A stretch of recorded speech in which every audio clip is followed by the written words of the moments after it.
A paz do Senhor a todos os nossos irmãos do programa Palavra de Fé. Estamos chegando muito felizes, alegres, motivados, com um propósito, edificar a sua vida através da Palavra do Senhor. E eu gostaria de ter a sua audiência.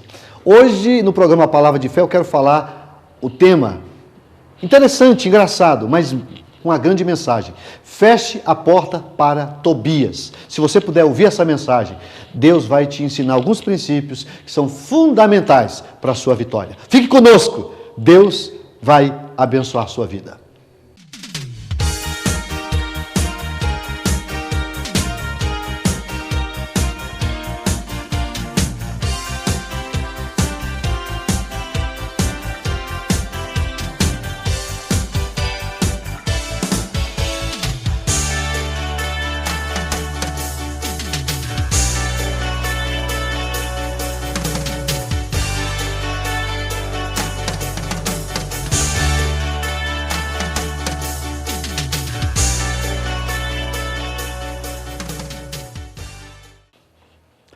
Vamos fazer a leitura de um texto. Eu quero ler Neemias, capítulo 13, os versos de número 7 e 8. Diz assim: E vim, Neemias dizendo, e vim a Jerusalém e compreendi o mal que Eliasibe fizera para beneficiar a Tobias, fazendo-lhe uma câmara nos pátios da casa de Deus. Verso 8. O que muito me desagradou, de sorte que lancei todos os móveis da casa de Tobias fora da câmara. Vamos ler o 9. E ordenando-o eu, purificaram as câmaras e tornei a trazer ali os utensílios da casa de Deus com as ofertas de manjares e o incenso. Pois bem, baseado nesse capítulo, eu quero falar dentro do seguinte tema: feche as portas para Tobias. Feche as portas para Tobias. Quem lê o livro de Neemias sabe que esse livro é um livro que acontece, que é escrito após exílio. Preciso lembrar que o povo de Israel, por causa do pecado, por causa da forma com que eles se comportaram diante do Senhor, Deus os entregou na mão dos inimigos, e o rei Nabucodonosor, rei de Babilônia, do grande império babilônico, veio e levou cativo o povo de Judá, o povo de Israel, em 3 levas. Passados dos 70 anos, esse povo retorna. Da mesma forma como eles foram em 3 levas, eles vão retornar em 3 levas. Só que com um detalhe: Babilônia já tinha caído, o reino já era medo-persa e Deus já tinha providenciado um rei que viesse ajudar o povo de Israel. E a Bíblia diz que eles vão voltando em etapas, e um dia esse Neemias, ele era um homem que atendia no palácio do rei Dário. E a Bíblia diz que um dia esse rapaz está muito triste. O rei perguntou por que ele estava triste. E ele diz: olha, eu estou triste porque a minha cidade está destruída. Os muros estão destruídos. A cidade foi totalmente destruída. Está totalmente entregue ao caos. E os meus irmãos estão sofrendo muito. E esse rei, olha o que vai acontecer. O rei libera Neemias, e não só libera Neemias, como também alguns recursos, para que ele vá a Jerusalém, não em definitivo, mas vá a Jerusalém para reconstruir os muros. E esse rapaz vai, com a missão de liderar a reconstrução dos muros. Só que se você ler todo o livro, você vai ver que eles enfrentaram muitas adversidades, muitos obstáculos, muitos problemas. E esse rapaz chamado Tobias, juntamente com outro chamado Sanbalate, olha o nome dos camaradas: Sanbalate, Gésem e Tobias, era um trio. Esse trio era terrível, e eles fizeram de tudo para atrapalhar o povo de Deus. Eram inimigos ferrenhos. Eles não queriam ver os muros reconstruídos, eles não queriam o templo reconstruído, eles não queriam a cidade reconstruída. Na verdade, eles estavam se beneficiando do caos. E se você for ler todo o texto, né, você verá que o tempo todo eles atrapalham. Só para a gente ter uma noção, não é? Para a gente saber e entender o tema, por que desse tema, fecha a porta para Tobias, você precisa saber quem é Tobias e o que ele pode figurar dentro dessa mensagem. Pois bem, se você ler Neemias capítulo de número 2, verso 10, olha o que está escrito aqui. 2:10 diz assim, ó: o que ouvindo Sambalate, o Horonita, e Tobias, o servo amonita, lhes desagradou com grande desagrado que alguém viesse a procurar o bem dos filhos de Israel. Então o versículo deixa claro que ele não gostava dos israelitas e não queria a reconstrução dos muros, do templo, da cidade. Mas não para por aí. Se você ler o verso 19 desse mesmo capítulo, capítulo 2 de Neemias, o verso 19 é assim, ó: o que ouvindo Sambalate, o Horonita, e Tobias, o servo amonita, e Gessem, o arábio, zombaram de nós. Neemias está contando a história. Zombaram de nós e desprezaram, disseram: que é isso que fazeis? Quereis rebelar-vos contra o rei? Por que eles estavam sentindo isso? Porque Neemias estava liderando a reconstrução dos muros. Mas não para por aqui. Se você continuar lendo, eles menosprezam a fé dos israelitas. Capítulo 4, verso 3 diz assim, ó: e estavam com ele Tobias, o amonita, e disse: ainda que edifiquem o quê? Os muros. Vindo uma raposa, derrubará facilmente o seu muro de pedra. Desdenhando do povo de Deus. Você acha que para por aí? O verso 7 diz assim, ó: e sucedeu que ouvindo Sambalate e Tobias, e os arábios, e os amonitas, e os asdoditas, que tanto ia crescendo a reparação dos muros em Jerusalém, que já as rupturas se começavam a tapar, sabe o que aconteceu? Iraram, é isso que está escrito, iraram-se sobremodo, ficaram irados com a reconstrução daquilo que havia sido destruído. Então, amados, se eu poderia continuar mostrando o defeito dessa gente. Eles ficam irados com o avanço da obra de Deus, depois eles vão usar de astúcia para intentar mal contra o povo de Deus. É nesse cenário que Neemias vai dizer: eu estou fazendo uma grande obra e não posso descer, porque eles queriam armar uma cilada para Neemias, mas Deus estava com Neemias, e ele não vai, não é? Agora, depois que os muros estão reconstruídos, o templo está construído, a cidade também já bem adiantada a reconstrução, o templo, o altar, tudo reconstruído. Porém, amados, um pequeno descuido e permitiram que esse Tobias fosse introduzido, sabe aonde? No templo. No templo. É incrível essa história. E essa história mostra claramente que a gente não pode brincar com o inimigo. Porque esse rapaz aqui, ele pode perfeitamente figurar a ação do inimigo para nos atrapalhar. Olha, o capítulo 13, assim que Neemias terminou a obra, o que aconteceu? Ele voltou para Suzã. Ele voltou para onde ele servia ao rei. E ficou algum tempo fora. E naquela época tinha um sacerdote por nome Eliasibe. Olha que prova. Sabe o que acontece? A filha de Eliasibe casa com um parente de Tobias. Vamos ler? O capítulo 13, versículos 3 diz assim, ó: sucedeu, pois, que ouvindo eles esta lei, apartaram de Israel toda a mistura. O versículo 4, ora, antes disso, Eliasibe, sacerdote, então quem era o sacerdote? Eliasibe, sacerdote, que presidia sobre a câmara da casa do nosso Deus, se tinha aparentado com Tobias. Viraram parente, os filhos casaram, e aí, o versículo de número 5 diz: e fizeram-lhe uma câmara grande, onde dantes se metiam sabe o quê? Eu quero que você preste atenção.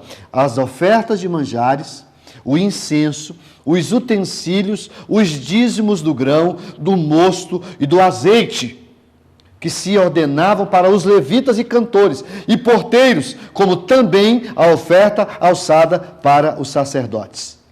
Versículo 6. Mas durante tudo isso, não estava em Jerusalém. Neemias está dizendo, eu não estava em Jerusalém, porque se tivesse, ele não teria deixado isso acontecer. Eu não estava em Jerusalém, porque no ano 32 de Artaxerxes, rei de Babilônia, vim eu ter com o rei, mas ao cabo de alguns dias, tornei a alcançar a licença do rei para voltar a Jerusalém. E quando ele chega em Jerusalém, olha que coisa, irmão. O inimigo do povo de Deus está morando, sabe aonde? Dentro do principal compartimento do templo, onde se colocava tudo isso que eu acabei de dizer, onde se colocava as ofertas de manjares, o incenso, os utensílios, os dízimos do grão. E isso trouxe um prejuízo muito grande. Porque, irmãos, e aqui você vai começar a compreender o tema, feche a porta para Tobias. Por que desse tema? Porque aonde o Tobias entra, ele destrói. Esse lugar aqui era o lugar dos compartimentos, aonde que traziam as coisas. Os levitas viviam do templo. A tribo de Levi, que eram responsáveis pelo sacerdócio, pelo culto, pela organização do templo, eles viviam em função.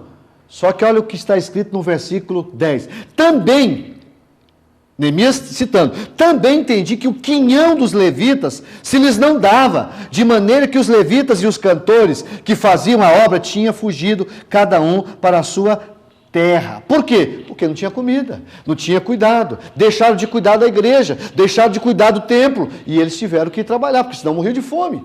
Mas por que aconteceu isso? Porque o Tobias entrou. E aonde o Tobias entra, ele destrói, ele estraga, ele acaba com tudo. E aqui existem alguns elementos que eu preciso exaurir daqui algumas verdades. Vamos lá. O que tinha dentro dessa câmara onde eles se instalaram, onde eles instalaram o Tobias? Tinha a oferta de manjares, que era a farinha, que era o incenso, era todo o material que se fazia oferendas ao Senhor. O que a oferta de manjares ensina para nós? Hoje, na nossa dispensação, a oferta de manjares está relacionada ao nosso reconhecimento e gratidão a Deus. Quando uma pessoa tinha lá uma colheita, uma boa colheita, eles traziam os alimentos para a casa do Senhor. A parte que cabia ao templo, o dízimo de tudo aquilo que eles colhiam, eles traziam. Só que agora tinha um homem no lugar, dentro da casa do Senhor. E eu posso aqui fazer uma contextualização. Quando Tobias entra, a primeira coisa que acaba é a gratidão. As pessoas deixam de trazer, as pessoas deixam de levar, como você queira colocar. Por quê? Porque Tobias tem essa capacidade de estragar. Esse rapaz nada tinha a ver com o povo de Deus. Eu acabei de ler alguns versículos que mostram que ele era inimigo, ele não queria o bem da obra. Então, meu irmão, usando aqui uma figura, eu não posso permitir que o inimigo entre na minha história, na minha vida, na minha casa. E tem muitos lares sofrendo, sabe por quê? Porque Tobias entrou. A primeira coisa que eu destaco é o relacionamento de gratidão que acabara, porque não tinha mais os elementos que eles se apresentavam a Deus com as ofertas de manjares, mas faltou também incenso, e incenso tem tudo a ver, sabe com o quê? O versículo diz que faltou incenso. O incenso fala da nossa vida de adoração. Quando Tobias entra, a nossa vida de oração fica comprometida. A gente deixa de adorar o Senhor, a gente deixa de prestar culto ao Senhor. Mas não para por aí. Os utensílios, os vasos, o que isso aqui nos ensina? Isso aqui, meus irmãos, fala da nossa separação e da nossa santificação. Que cada um saiba possuir o vosso vaso em santificação e honra, diz a Bíblia, diz o apóstolo São Paulo, em 1 Tessalonicenses, capítulo 4, verso 4. Os vasos aqui apontam para os vasos que Deus usa hoje. Naquela dispensação, eles usavam aqueles vasos para o exercício do templo. Hoje Deus usa outro tipo de vaso. Qual é os vasos que Ele usa? Eu, você, nós. Mas o Tobias estava lá. Ele tinha entrado para estragar, para acabar, para destruir aquilo que Deus havia construído. Poderia continuar. Os dízimos. Também não tinha mais dízimos. O dízimo fala da gratidão a Deus e do compromisso da manutenção da casa dele. Tem muita gente que critica o dízimo, que fala dos dízimos, mas não sabe que uma pessoa dizimista é feliz. Uma pessoa que entende o dízimo e faz com alegria. Eu sou prova disso. O dízimo o que é? Nada, verdade, é você trazer os primeiros frutos daquilo que Deus te deu para a casa do Senhor.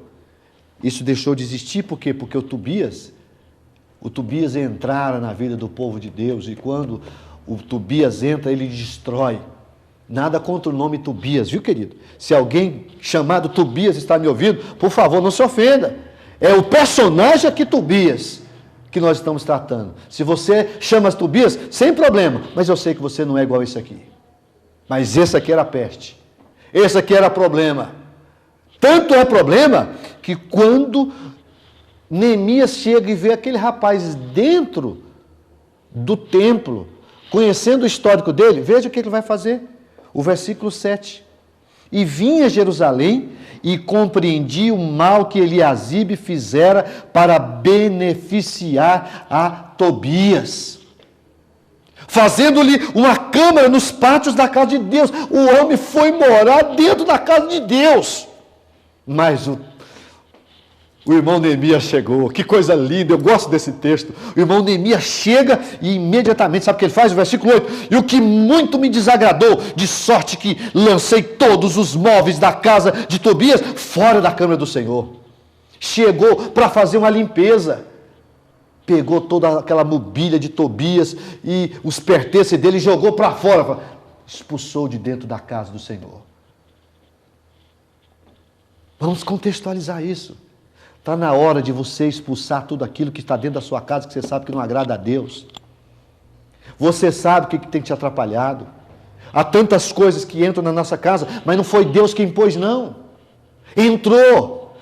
Tem muitas famílias em discórdia, em inveja, em amargura, em depressão, em dissensão. E não foi Deus quem colocou essas coisas dentro da sua casa. Pode ter certeza que, usando aqui uma linguagem de figura, foi o Tobias que entrou e fez um estrago danado. Mas ele não só coloca para fora. Olha aqui, o versículo 9. E ordenando eu para purificarem as câmaras. Não só jogou para fora, como fez todo o processo para purificar a casa do Senhor. E tornei a trazer ali os utensílios da casa de Deus, e com as ofertas de manjares e o incenso. O versículo diz, também eu entendi que o quinhão, eu já li esse versículo, né?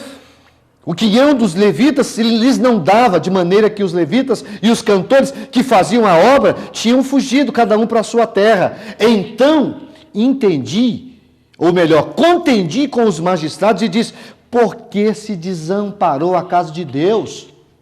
Porém, eu os ajuntei e os restaurei no seu posto. Então, olha que coisa linda.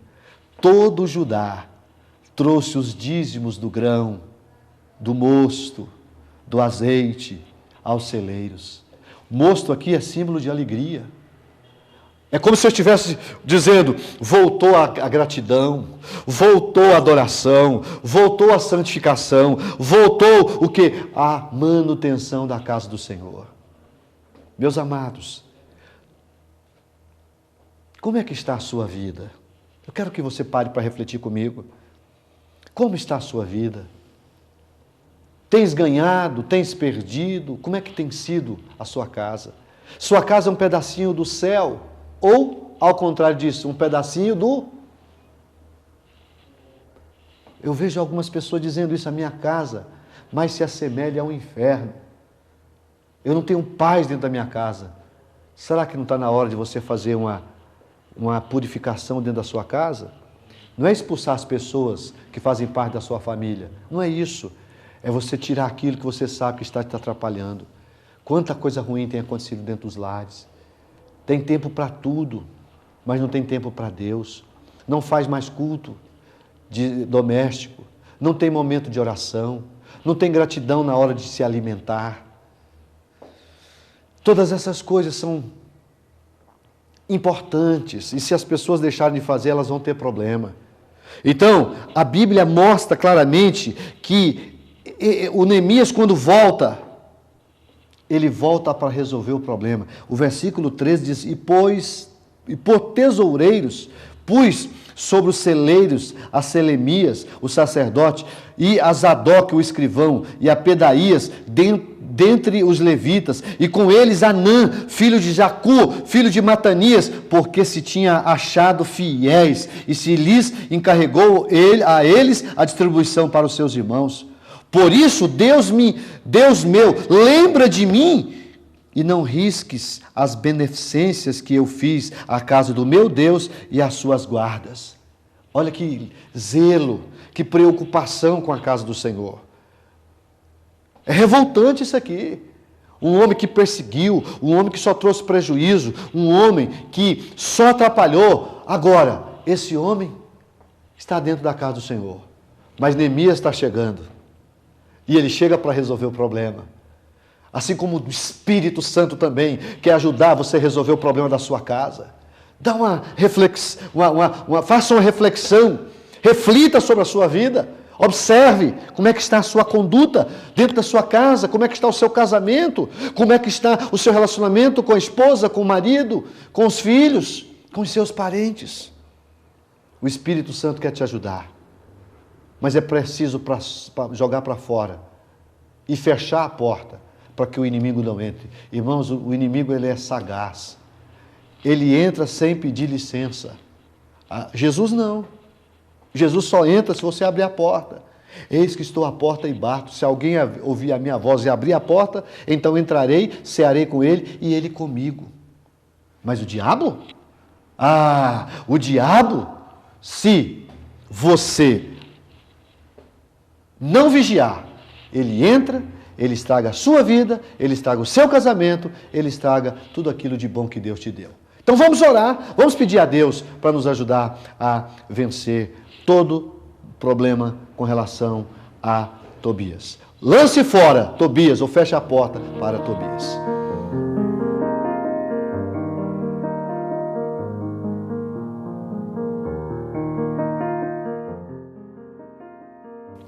Senhor, eu acabei de compartilhar uma palavra que mostra, Pai, que nós não podemos permitir que o inimigo esteja dentro da nossa casa, muito menos da tua. Pai, em nome de Jesus, nos ajude.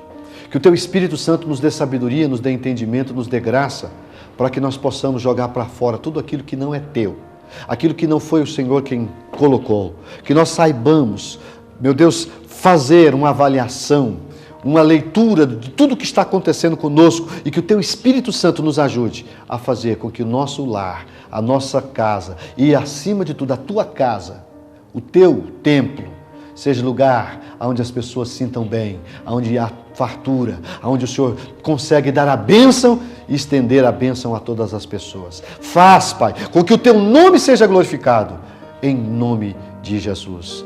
Amém, Senhor. Amém.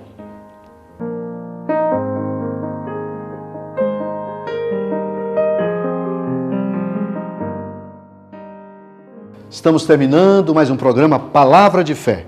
Nossa expectativa é que você seja agraciado, que você seja abençoado através da poderosa palavra do Senhor. Guarde o que você ouviu, não permita que Tobias tenha espaço dentro da sua casa. Eu me despeço, desejando a todos uma semana de bênção, que a mão do Senhor esteja sobre a sua casa. Fique com Deus e até o próximo programa.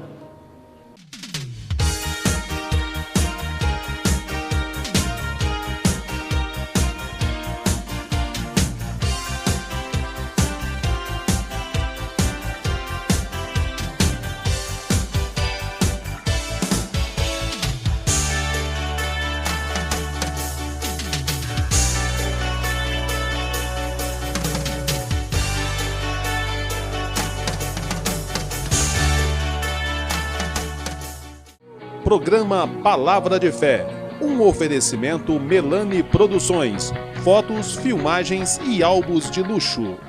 Eu quero fazer um convite ao amigo do programa Palavra de Fé.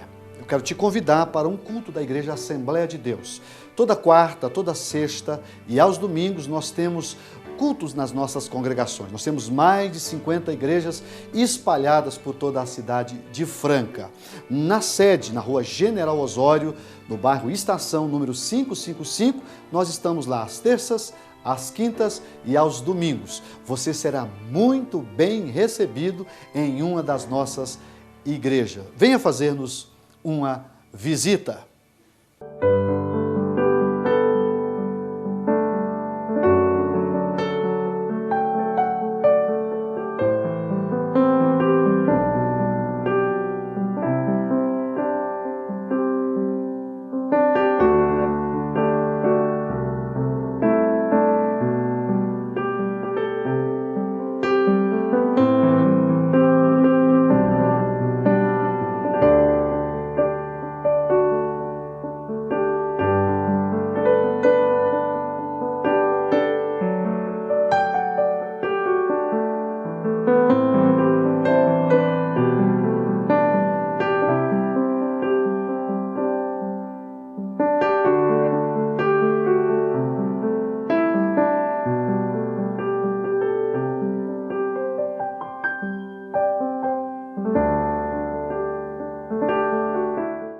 Eu quero lhe convidar para se inscrever aí no nosso canal do YouTube e ser um participante do nosso ministério. Nos acompanhe pelas redes sociais e, acima de tudo, compartilhe da palavra de Deus. Seja também um pregador da palavra através das redes sociais.